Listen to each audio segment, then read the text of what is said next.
I felt so judged for being with my foreign fiancé in the Philippines, and it broke my heart.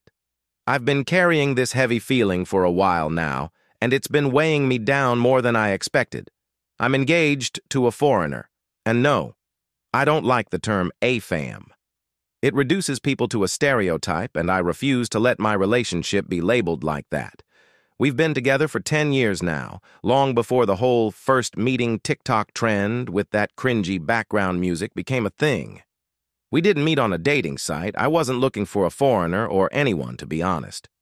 We were both 18-year-old college students when we met, just two people who connected naturally, no agenda, no plan. I came from a not wealthy but comfortable family. My parents could afford to send me abroad to visit him during our long-distance years. I've always worked hard, respected myself, and taken pride in not needing to rely on anyone else financially. And yet, during our recent visit to the Philippines, it felt like none of that mattered. We were flying from Dubai to Manila when I first felt it. The plane was filled mostly with Filipinos. My fiancé and I sat next to each other, and on the other side of me was a man traveling with his group of friends.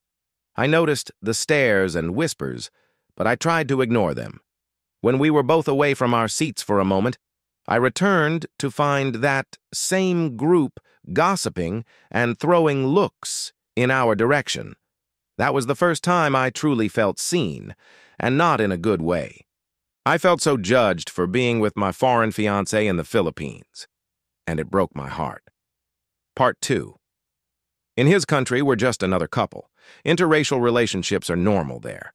But back home, it suddenly felt like I was under a microscope. It didn't end there. While walking downtown in my hometown, we passed a group of young women who loudly shouted, "Sana all!" like we were some kind of joke. I tried to laugh it off. Maybe they were just trying to be funny. But it still stung. Then it got worse. At a restaurant, a group of moms with their school-age kids started laughing and whispering while looking at us. One of them even said, loud enough for me to hear, "Mas maganda ka pa sa kanya." There was no one else in the place, just them and us. I felt so small. I wanted to say something, but I stayed quiet. I didn't want to give them the satisfaction. Even in Manila, at a well-known spot where we stopped for Halo Halo, the same thing happened. The staff were mostly standing around, and one of the waitresses scanned my fiancé, then walked back to her co-workers and made gestures like he was some hot guy she wanted to talk about. When we walk into places, the staff greet him with so much enthusiasm, until they realize I'm with him. Then the warmth fades, and it hurts. Because I've never been the type who likes attention. I've always been the quiet one, the observer. But on that trip, I felt so visible. Not in a way that empowered me, but in a way that made me feel judged, cheapened, and stereotyped. The hardest part of it all? On our flight back, I didn't feel sad about leaving my home or my family. I felt relieved. That realization broke my heart. I felt guilty for feeling happy to leave, just so I could get away from all those stares and whispers. I'm not writing this to generalize. I know not every Filipino behaves this way, but enough did that it left a mark on me. I wasn't out there flaunting anything, and I don't owe anyone an explanation. But I'll say it anyway. I didn't chase after a foreigner. I didn't do this for money, a visa, or a better life. I built a life with someone I love. I stayed true to myself. And somehow, that still wasn't enough to earn basic respect. It's 2025. We need to evolve beyond these tired assumptions. Filipinas in interracial relationships don't all fit the same mold. Some of us just happen to fall in love. That's it. No hidden motives, no secret plan.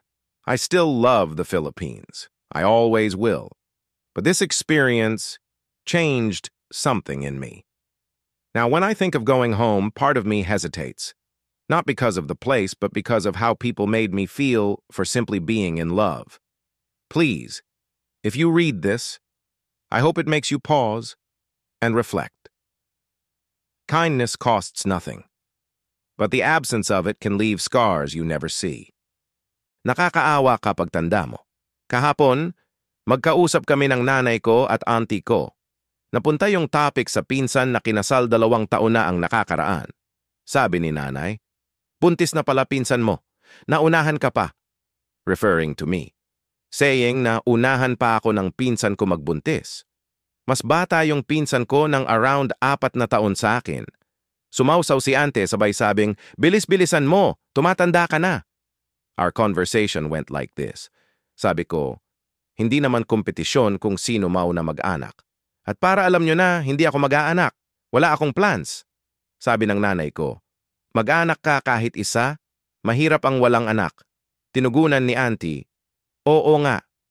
Mahirap pagtanda mo, sinong gagabay at aalalay sa'yo?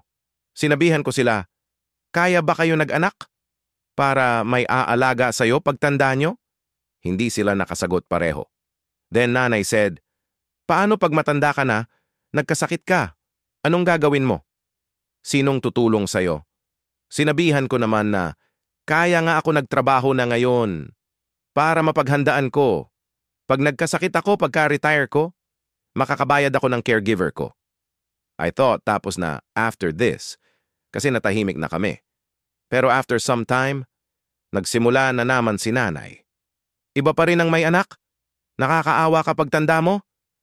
Ako na medyo naiinis na, dapat inaalis nyo sa mindset ninyo na retirement plan ng mga anak nyo. Nanay, inaalagaan ka namin hindi dahil obligasyon namin yun sa'yo. Ginagawa namin yun kasi gusto namin. Pero hindi mo yan i-expect sa lahat ng mga anak. Kasi hindi obligasyon ng anak na mag-alaga ng magulang nila pagtanda. Ito lang yung sinabi ko pero at the back of my mind, gusto ko sanang idagdag. Sa gastos ko pa lang sa'yo, ubos na yung budget ko? Sa maintenance, therapy, luho, etc. Saan ako kukuha ng igagastos sa anak? Hindi ko gustong magsumbat. Ayoko ding mabastos si nanay at si ante. Pero sana naman, wag din nilang ipilit sa akin yung mga paniniwala nila. Mom, who gave me away at 9 months old, suddenly asks me to be the breadwinner. My parents separated when I was still in the incubator sa hospital. I was born premature. My mother left me to my lola and lolo sa father's side, who gave me a very comfortable life and gave my needs. Nilagay niya pa nga daw sa box ng pansit canton yung mga damit kong inukay lang. My father cheated on her with a girl he met from work. Buntis daw si mommy, nakikipagsabunutan diyan sa may market habang nagiinuman mga workmates nila. After ilang taon, 5 taong gulang ako, umuwi siya sa Maynila. I saw her again. Binigyan siya ni lolo ng 500 piso para pang time zone namin. Suddenly, nalaman ko na lang pinangbili niya ng isang kaha na sigarilyo at pansit canton pang lunch namin. I felt so betrayed kapag naalala ko yon. Ilang years ulit, I'm 18 na, she tried to reach out to me so we could go out and meet. Medyo nawala na sama ng loob ko sa kanya. Until she said this, anak, gusto mo mag-nursing na lang? Sige na, ikaw na lang kasi pag-asa namin dalihin mo kami sa UK. And I was like, binisita mo lang ba ako para gawing breadwinner at retirement plan? Ilang beses niya ako pinilit mag-nursing kahit hindi ko naman talaga gusto. May gana rin siya tawagin yung lola ko na pinalaki ako galisin just because she raised me while fighting psoriasis. Hindi naman siya nagpalaki sa akin, pero bakit siya kukubra ng pera pag tumanda na ako? Nakapalan lang ako ng muka. Dumarami na talaga ang mga iPad kids. Kahapon, lumabas ako with my co-workers. Yung isa kong friend, 27F, dinala yung anak niya, 8F, and husband, 30M. They were riding their motor. Tapos yung anak nila na nasa harape, pinabababa na nila pagdating sa meeting place. Kaso, ang tagal ng response kasi nanonood siya sa iPad. Need pa nila tapikin and sigawan bago sila lingunin. Nung pababa na siya, muntikan pa siya sumubsob kasi andoon talaga attention niya sa iPad. Paglapit ng bata, I said hi to her kasi first time ko siya makita. She just looked at me and continued watching on her gadget. Throughout the day nakasama ko sila, ito mga na-observe ko sa bata and incidents. Muntikan na siya maiwan sa cab. Dumaan ng ibang store muna yung husband. Kasi nauna ako bumaba, then next ay yung mother niya. Paglingon namin, Nakaupo pa siya at nanonood sa iPad pa rin. Kung hindi siya sinigawan, hindi pa niya makikita or malalaman na nakababa na kami ng nanay niya. Muntikan na siya mahulog sa kanal, naglalakad kasi kami and hawak niya lang ipad niya talaga. Busy manood ng FB Reels kung hindi ko hinatak. Wala na panganay yung kaibigan ko, nasa black hole na. Nag-cause rin siya ng traffic sa daanan ng mga tao kasi ang bagal niya maglakad. Muntikan na siya maiwan sa store na dinaanan namin. Nauna ako mag-exit kasi naghahanap ako signal. Paglingon ko sa likod, andoon yung bata nakaupo sa gutter, hawak yung iPad, tapos yung mama niya hindi napansin na andoon pa anak niya. Gulat ako, nasa likuran ko na rin siya. Dumarami na talaga ang mga iPad kids. Part 2. Nahulog yung phone ng isa namin kasama sa tabi ng bata, sakto tumayo yung bata and she accidentally stepped on it. Hindi niya nakita na nasa sahig kasi busy with her iPad, and when I tried telling her na iangat yung foot onte, kasi baka lalong mabasag yung phone. She just looked at me, continued watching on her iPad, and hindi man lang inalis yung paa sa pagkakaapak sa phone. She prefers to lay down on a sofa, watching on her iPad habang sinusubuan ng mother niya ng food. Sisigaw pa siya ng, "Don't want that," kapag ayaw niya na food yung sinusubo. She threw a tantrum nung nalobat na phone ng mother niya. Ang ending, binigay ni husband niya yung phone naman niya para magamit nung anak nila.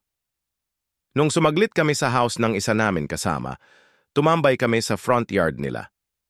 Meron silang pitchel ng juice, ang ginawa nung bata. Maya-maya niya nire-refillan yung baso niya, tapos ibubuhos niya kung saan-saan.